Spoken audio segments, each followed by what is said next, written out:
Welcome to the start of a brand new anime review series. And you're probably thinking, wait, you ever done one of these like last year when we basically put a hiatus on Naruto Shippuden? That is indeed true, and this one I've been thinking of doing for quite a while to do a review for, especially since, the two episodes I just watched today of this series, the first two episodes of this 320 episode series that ended 2 years ago. Now, I originally watched this series 4 years ago. It was, in fact, the third major anime I got into. I got into this right after the Naruto Shippuden, Bleach. Yeah, right after Bleach, I got into this one. This is Fairy Tail. And I own the first DVD for it. Yeah, I actually bought this a couple years ago, actually. Yeah, bought it from Amazon. I actually watched it on the Funimation streaming service. Well, I actually have a good chunk of this series. I actually have it up until... Let's see. I have the series up until... There's a particular arc. I think I have it up until... Let's see. I think it's the Tenru Island arc is the first I've gotten to the series. Which is... That's actually almost half the series. And that's only like season 4. Yeah, these seasons are somewhat long, but not really, per se. No. This is discussing the opening arc of the series, Macao. Well, basically also the introduction, which covered the first 3 chapters of the manga for this particular one. Yes. The very first episode, we get introduced to my favorite male character of the series. To start off with, Natsu. And, of course, Happy's here too. Voiced respectively by one of my favorite voice actors, Tyler McCoy, and this character right here, Natsu, my favorite character he's ever voiced. And his favorite character he's voiced, the other is like, I know that because I've talked about it, and he knows how much I love Natsu. Because I think he's a great character, and when I told him at Comic-Con, this was about 2 years ago, when I told him that Natsu's my favorite character he's voiced, he's like, yeah, he's my favorite too. I'm like, wow, at least we have something in common. Our favorite character he's voiced, Natsu. Yeah, how much he loves doing Fairy Tail. Yeah, he personally loves it. I never get a chance to talk. I talked to like a couple of people who actually were involved with this series. Like one guy who actually his character makes the debut very next episode. I talked to him about it. Talked to 1 or 2 people about it, but I met a lot of people who've been on this series. I'd say I've met personally about 3 or 4. I think like the last person I met who actually did work in this series was Austin Tindall. Though his character doesn't show up until later on in the series. Yes. I talked to him about this character, Leopold. That was Austin Tindall, mind you, yes. Of course, Happy is voiced by Tina Bedard. You know how much I love Happy? I got a bit of him. I got this from Hot Topic recently. Yep. Now, we start off with them basically on a train. Natsu, we have debuted with motion sickness. Now, the first episode now debuted these 2 characters. Natsu's motion sickness, a lot of his moves, like a few of his moves for using. Along with the world of Fairy Tail, which explains the concept of the guilds themselves. The guild Fairy Tail Guild does not make a physical appearance until the very next episode. And then, like, not long after they show, we have debuted the female lead of the series, Lucy, voiced by Karma Lee, which I mistakenly said to Ty Uppercorn last time I spoke to him about the series, that she was voiced by Lucy Christian. I made a mistake on that part. I should probably apologize to him about that next time I see him, because I made a mistake on that part. I probably won't talk too much when I meet Lucy. Hopefully we can meet Lucy Christian next month, because I'm hopefully get a chance to meet her. So, you see, Lucy is a celestial wizard. She basically summons celestial beings with keys. And in this episode, we have debut of one of them. She does make a debut later on. And she does buy one of her keys she does use in the series. For a character she occasionally uses, it's basically a reused character from Hiro Mashima's previous series, Raid Master. He doesn't show up till later on, so I'm not going to talk about him right now. So she buys the damn thing for like 1,000 jewels. Jewels is the currency of Fairy Tail. Yes, every single world has got, at least also universe type of series, usually had different currency. If it's set in modern day Japan, it's the yen. If it's, let's see, if it's One Piece, it's the berries. For Naruto, I think it's, I don't remember what it is, the currency in that one. Yeah, I don't really remember because I don't think they ever named the currency in Naruto. Not that I can think of, no. Let's see if I can find up here. Like, what is the currency for Naruto?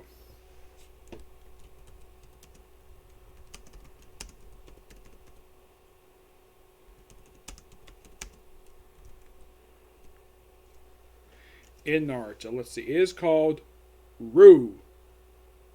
Yeah, that's the name of it. Basically, it's like gold hard cash. Yeah, that's the currency for that one. A lot of them do have this one. Yeah, they always have different currency, but jewels basically are the currency here, if that's what they call it here. And it looks like regular cash. That's what it looks like anyways. And they're basically done be at the thousands. Now, she buys her Celestial Key. Now, the guy was selling it for 2,000 jewels. She got it down, thanks to her feminine wiles, down to 1,000. She thought basically get like really dirt cheap. Nope. Oh yeah, we also see on her key ring she's got several other gold keys. One of them she does use this very episode, though later on they're actually revealed this is actually one of the Zodiac keys, where by the end of the series she has all but two. I'm not kidding about that. She seriously collects like almost all of them except for like two. The silver keys are not as powerful as the gold keys are. That's what they explain later on in the series. But that's basically how it is. So, like, she basically really wants to join Fairy Tail. And she meets up with this guy who calls himself Salamander. No, this is not the actual Salamander. That's Natsu. Yes, Natsu is the real Salamander. That's actually one of his nicknames. Matter of fact, the only person this series calls that is a character appears later on in the series who refers to him as Salamander. Which everybody knows who he's talking about when they refer to him as Salamander. Salamander is one of Natsu's nicknames. Natsu's attire, as you see on the cover of this DVD case, is like this dragon scale scarf, which was actually revealed later on. This is actually knit by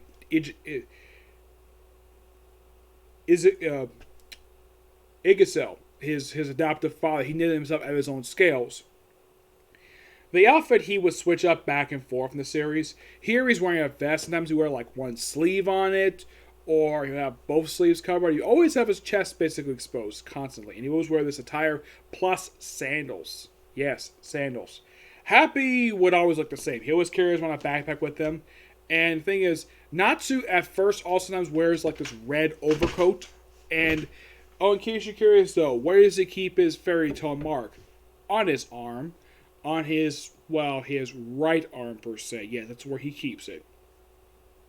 I don't know why, but yeah, that's the thing when it comes to fairy tale marks. Yeah, Natsu's the first one to show up his fairy tale mark in the series because after all, he is the male lead of the series and he's one of the more powerful members of Fairy Tail. So he proceeds to briefly fight the guy, and then of course he can't find him at first because he's hungry, so Lucy takes him out to bring some food, and well, then later on, they basically, Lucy and him part ways. They reunite again. Where twice in one episode, the fake salamander tries to hypnotize Lucy to go with him so he can sell her to slavery. I am not kidding about that. He seriously tries to do that. And when she finds out about it, it's basically, oh yeah, you're full of bullcrap.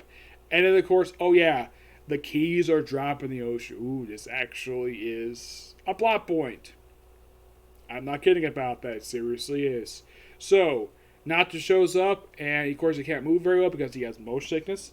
And then Lucy summons her first celestial spirit, Aquarius. Yes. And they don't get along very well. And so you're going to be added to some help out here. Yeah, and this is all because she dare drop her key. That's the reason why she's mad. And then she just whooshes her off the shore and then says, don't contact me for a week. I'm going on vacation with my boyfriend. That boyfriend is actually revealed in a later story arc. If you're curious though, when there's a boyfriend show up, I believe he shows up in the Orishion 6 arc. That's when he first shows up in the series. So, not for quite some time. Yep. And then, of course, Natsu, when he sees him, like, oh, yeah, he claims Mirror Fairy Tale. It's like, you claim Mirror Fairy Tale. I've never seen it before. And he beat the crap out of all of them and all of his goons. He, of course, has caused some collateral damage to the town. This becomes a plot point for pretty much almost the entire series. And causing a lot of damage to this particular town. And then a bunch of knights show up from the Magic Council. And, of course, Natsu grabs Lucy. Hey, you want to join Fairy Tale? He's like, yeah. Come on, let's go. Yeah, and this is a recurring thing he does, like, run away, run. Run straight to Fairy Tale. And that's how the first episode ends. Yeah, this was actually an okay episode to start off with.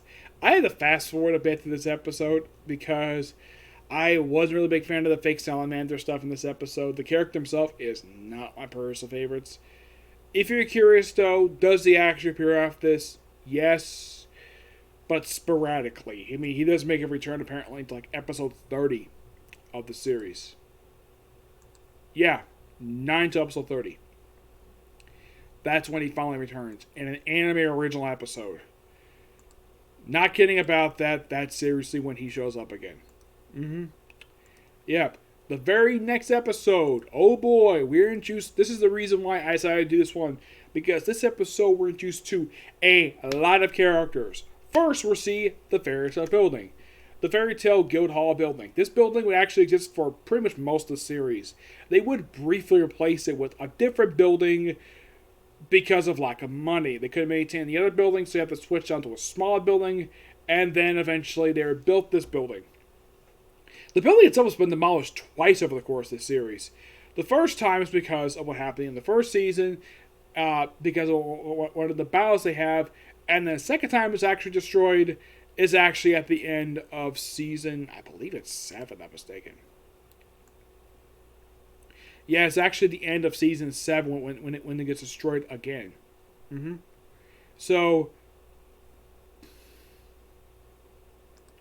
that's when they destroyed again, and then of course when they come back for the final season show, they pretty much spend the time basically putting it back together, and of course I'll explain later on when I get to it. So, what characters are we introduced in this very episode? We're introduced to Kana, voiced by Jay Marceri. Great Buster. Yes, the guy who loves the strip. Yes. Let's see if I can get these characters right here. Alright. Gray himself is voiced by Newton Perriman. Yeah, he's introduced in this episode right here. Now, we're also introduced to many other characters. Well, the Guildmaster, voiced by R. Bruce Elliott. Martin Estrades, voiced by Monica Real. I believe this also was my second series of exposure, but great job. I love what she does with the character. We also have her younger brother, Elfman, voiced by Christopher Sabat. I have talked to him about this character, and like one of the reasons where this is one of the things that a lot of his characters have in common, where they're big, they're loud, and they love proclaiming how much of a man they are. And he's like, yeah, I agree with that, especially with Elfman proclaiming like every sentence he's in, every scene he's in, proclaiming how much of a man he is. Yep, I thought that was so hilarious. We're also introduced to, in this very episode, we're also introduced to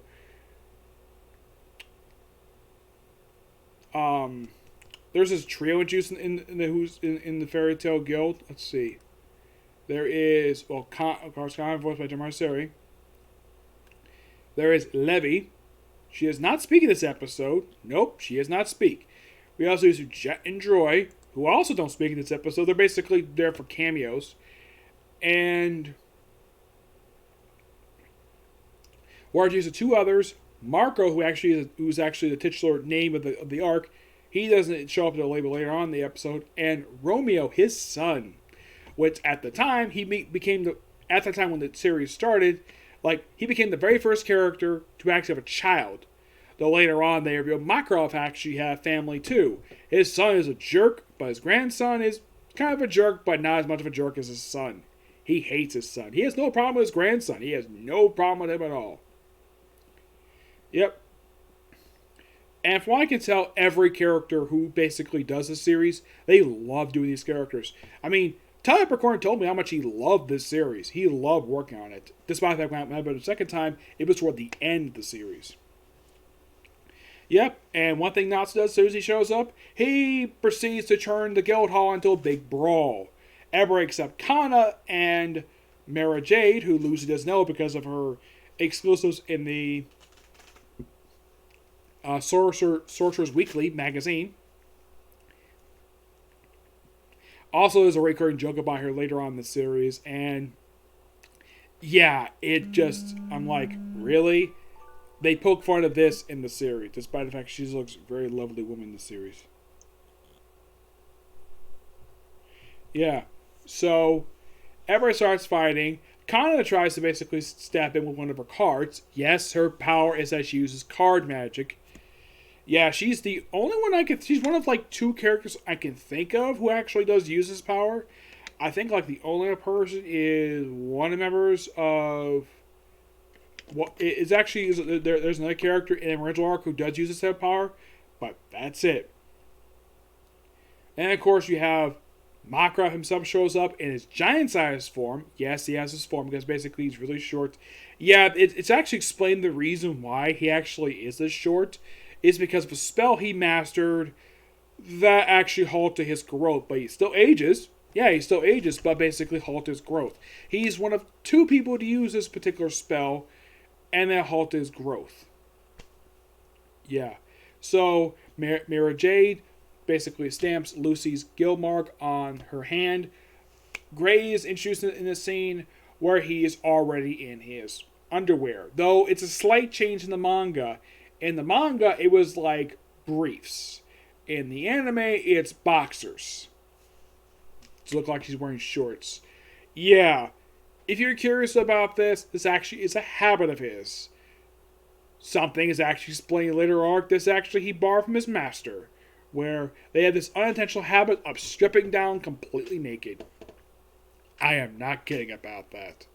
So, right after he joins, and of course Roman complains like why isn't he looking for his father, and of course Makov gets chewed out for it, and Natsu, who's basically looking for a job, decides to punch the board and go out looking for him. Lucy just tags along because just cuz. And this episode we get used to 2 more of her spirits in this episode.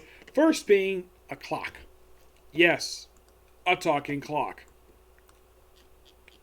Oh yeah, there's also introduced to Loki. Yeah, he's voiced by Eric Vale in the series. Yes.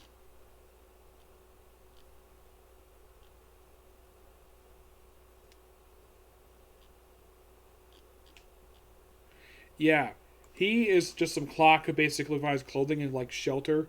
He's around for a certain period of time and he just, well.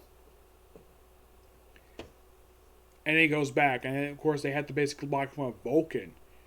And you're probably thinking, Vulcan. You think the guy with pointy ears and does this? No, Vulcans are basically giant monkeys who possess people. I have no idea why the heck Hiromash decided to take a name of a well-established from an actual franchise like Star Trek and use it for a series of monkeys. Yes. And they beat the creature up several times in the episode. When they able to they fight, and of course Natsu runs off a cliff, comes back, thanks to Happy of course, beats the creature up. Turns out this actually is Marco, the guy looking for it. Turns out he got possessed. And he says, oh yeah, I beat 19 of these things by myself. And I'm like, really? One guy to beat 19 of these monkeys? And then he comes home and then he basically has his son. Everything's all happy door when it comes to that. Yeah. And 20 minutes talk about just 2 episodes. Yeah, that's just the opening arc of the series. And the very next episode, we get introduced to more characters. Excuse me, yes. The very next arc of the series, which is called Daybreak, this one is 2 episodes. Yep, 2 episodes. And the arcs get quite longer after this one, yes. That's the thing. They become much more longer.